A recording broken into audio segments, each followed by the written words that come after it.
Le deuxième âge du soleil fut celui des Numénoréens, comme le raconte l'Akhalabeth, la chute de Numénor. C'étaient des hommes qui descendaient des Édaïnes du premier âge, et à qui les Valar avaient donné le territoire nouvellement créé au milieu de la vaste mer, séparant la terre du milieu des terres immortelles.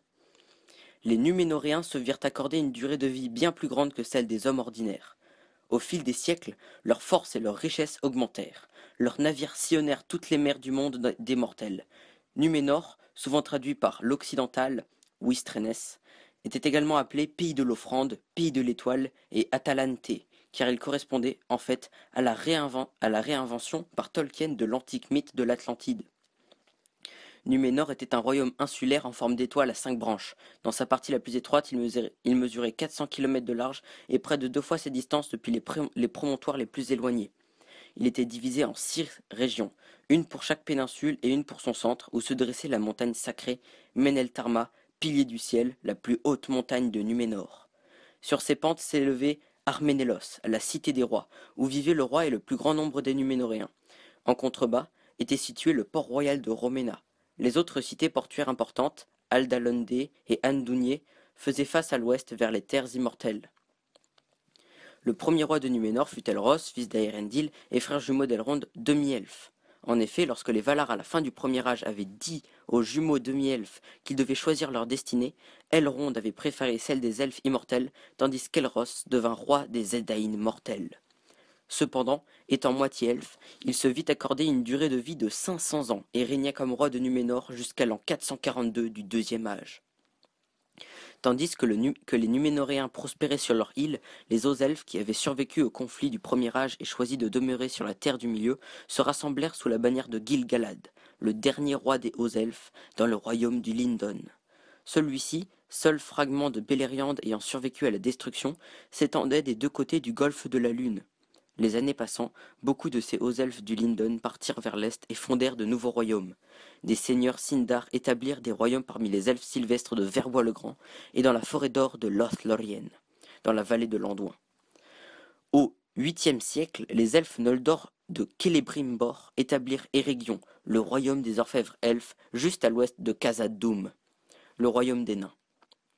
Elfes et nains n'étaient pas les seuls peuples à croître et à prospérer à cette époque.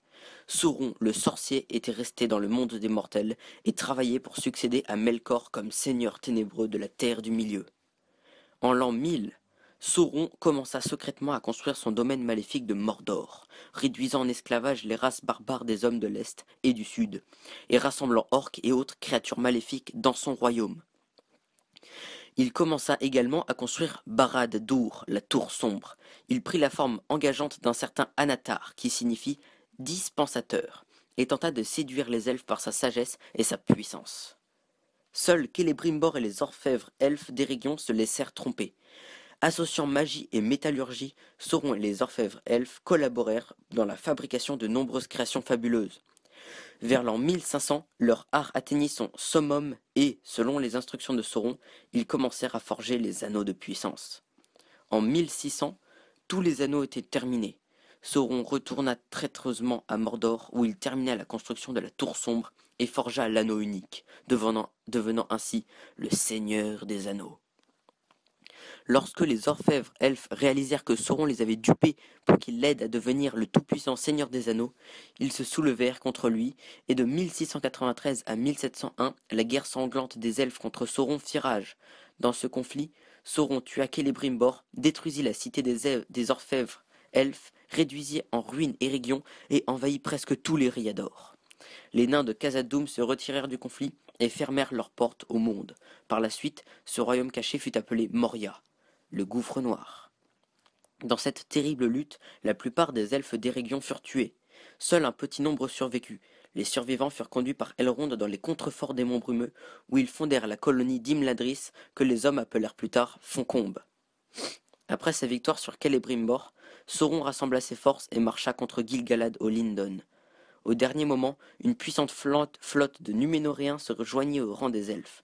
Cette armée combinée était si puissante que les légions de Sauron furent complètement écrasées et que celui-ci fut forcé de battre en retraite à Mordor.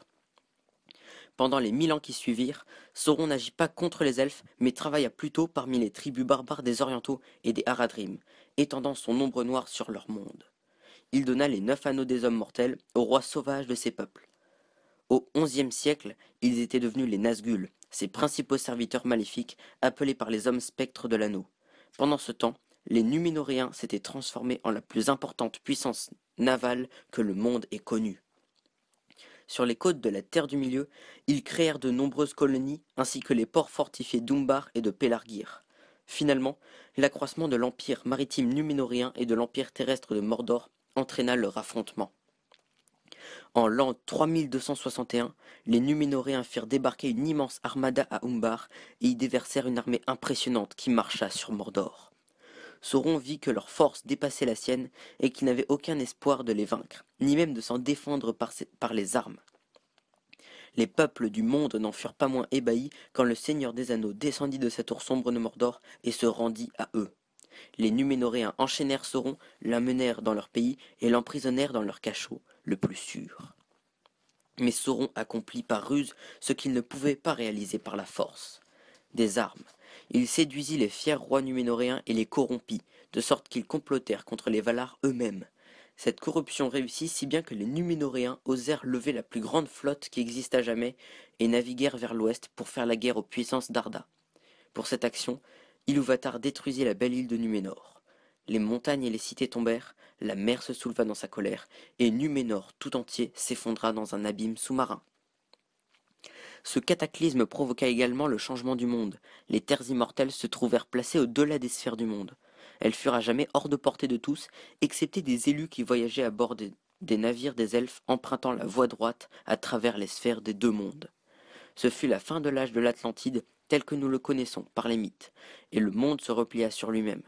Il avait désormais la forme d'un globe terrestre, et non plus d'un monde plat limité par la mer circulaire et contenu dans la sphère de l'air et de l'éther. Mais le deuxième âge ne se termina pas avec l'engloutissement de Numénor en l'an 3319, pas plus que l'héritage des Numénoréens ne disparut totalement. Car, comme le racontent les récits de l'époque, certains parmi les Numénoréens conduits par les princes d'Andounier, se nommant eux-mêmes les Fidèles, refusèrent d'abandonner les Valar et les Eldar. Conduits par Elendil le Grand, ils naviguèrent dans 9 vaisseaux vers l'est et les rivages de la Terre du Milieu au moment du cataclysme. C'étaient les Dúnedain, survivants des Numénoréens, qui établirent les royaumes de l'Arnor et du Gondor sur la Terre du Milieu. Des discordes et des conflits surgirent presque immédiatement, car, par le pouvoir de l'anneau unique, Sauron échappa lui aussi à l'engloutissement de Numénor et retourna à Mordor, où il complota pour détruire tous les royaumes restants des elfes et des Dúnedain sur la Terre du Milieu. En représailles, les elfes et les hommes conclurent leur dernière alliance, et l'armée de Sauron fut vaincue à la bataille de Dagorlad. Pénétrant jusque dans Mordor, l'alliance assiégea la Tour Sombre pendant 7 longues années avant que Sauron ne soit renversé. Dans ce dernier conflit, le grand roi des Dúnedain, Elendil, et son fils Anarion, ainsi que le dernier grand roi des Eldar sur la Terre du Milieu, Gil-galad, furent tous tués avant qu'Isildur, le roi des Dúnedain, n'arrache enfin l'anneau unique de la main de Sauron. Avec la conquête de Mordor, la destruction de la Tour Sombre, le bannissement des spectres de l'anneau et la chute de Sauron prit fin le deuxième âge, en l'an 3441.